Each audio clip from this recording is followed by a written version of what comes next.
Alright people, welcome to the Phil Neville Show. Hopefully you're having a fantastic Wednesday.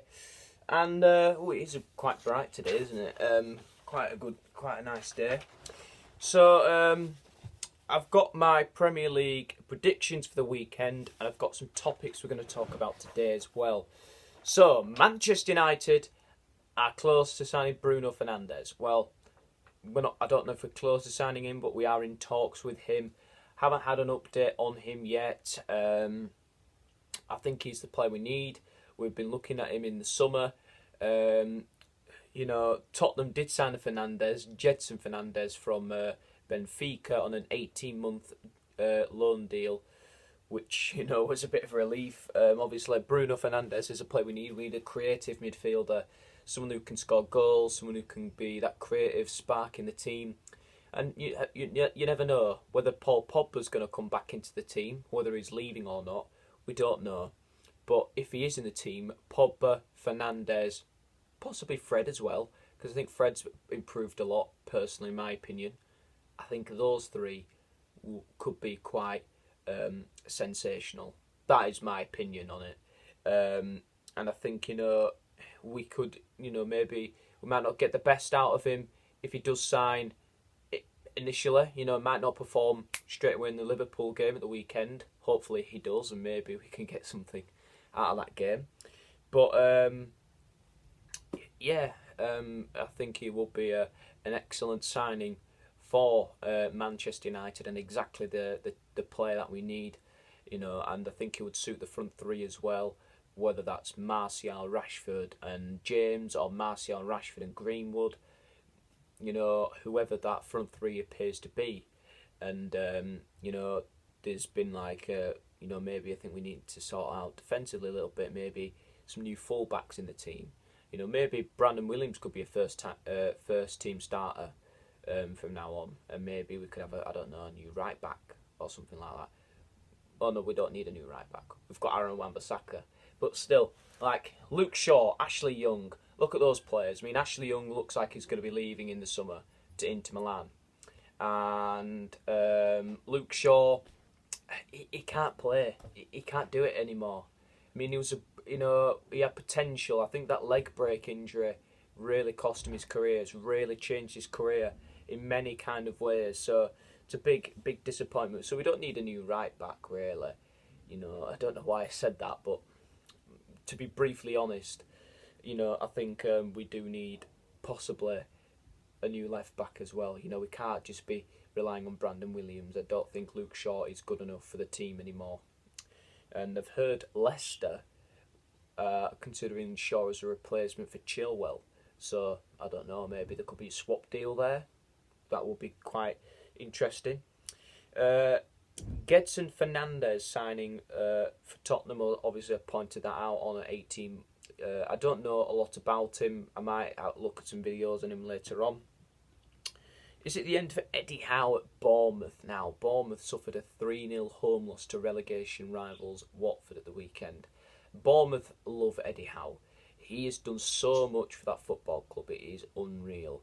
He's taken them from the impossible to the possible, which is the promised land of the Premier League. He's kept them up consistently, but this year it doesn't look like it's happening. They've got a long list of injuries. It's not completely Eddie Howe's fault, but the players are not getting the best out of him. But I said last week, whether the board of hearing the same thing, the same voice, they might want to hear different ideas or different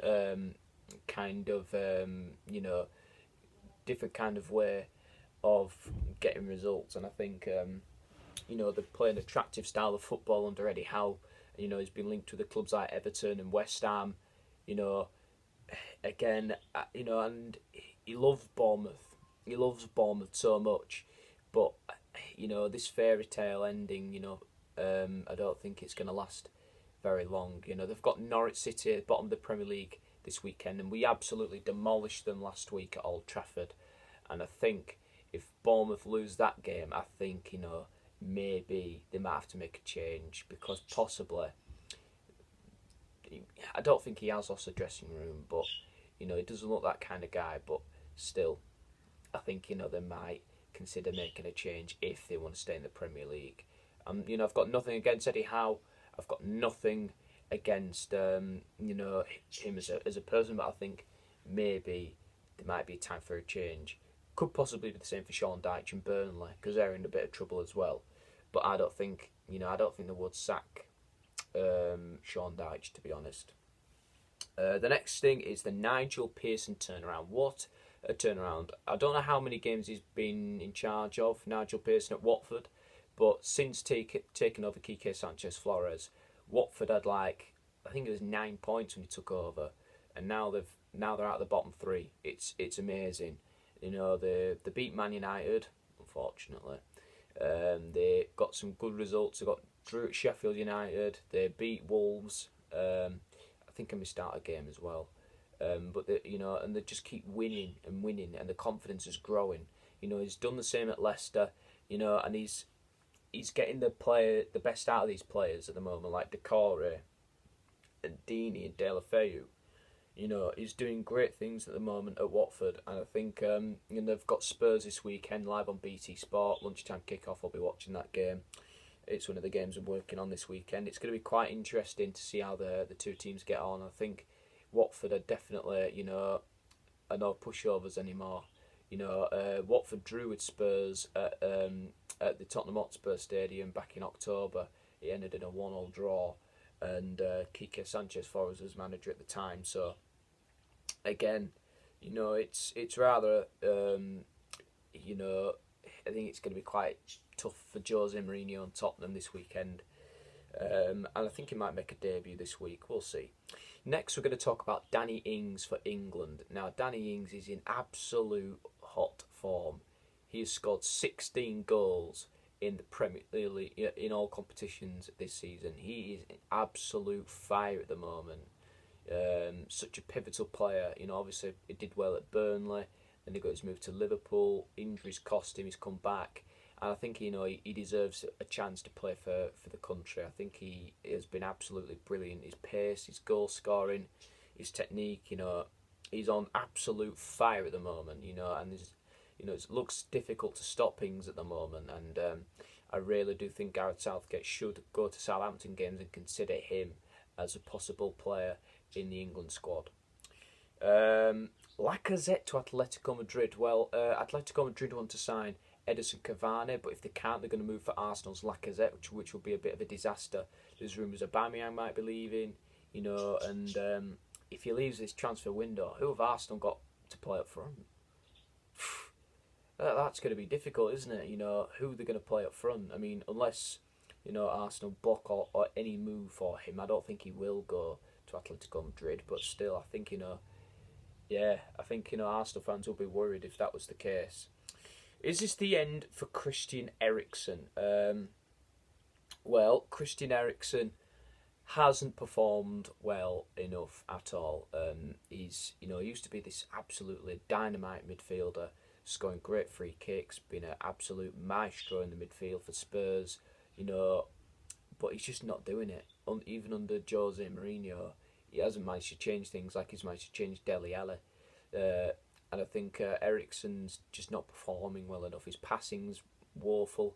He's completely unrecognisable to the player he was before. I just don't think he's interested anymore, and I think it's time for him to move on. Are West Brom and Leeds buckling under pressure in the Championship? Well, Leeds lost to Sheffield Wednesday 2-0, and West Brom drew at Charlton Athletic. So there's a point difference between the two. Third place Brentford are not too far away from them. I don't know. I think both teams are strong enough to go up to the Premier League, but they might be feeling a little bit of pressure in many ways. I think Brentford, they were doing well under Dean Smith. They looked like one of the favourites to go up, but they obviously Dean Smith went to Aston Villa. He could possibly be a next manager to be sacked as well at Villa if things don't turn around there. So that's going to be quite interesting as well. Also, the Miguel Almiron transformation. Wow, what a player he is now. He signed for Newcastle under Rafa Benitez from Atlanta United. I think they're in the United States League, the MLS, and it's going to be, he's been in absolute fire. He's scored in both FA Cup games against Rochdale. He scored against Crystal Palace. That's when it all started.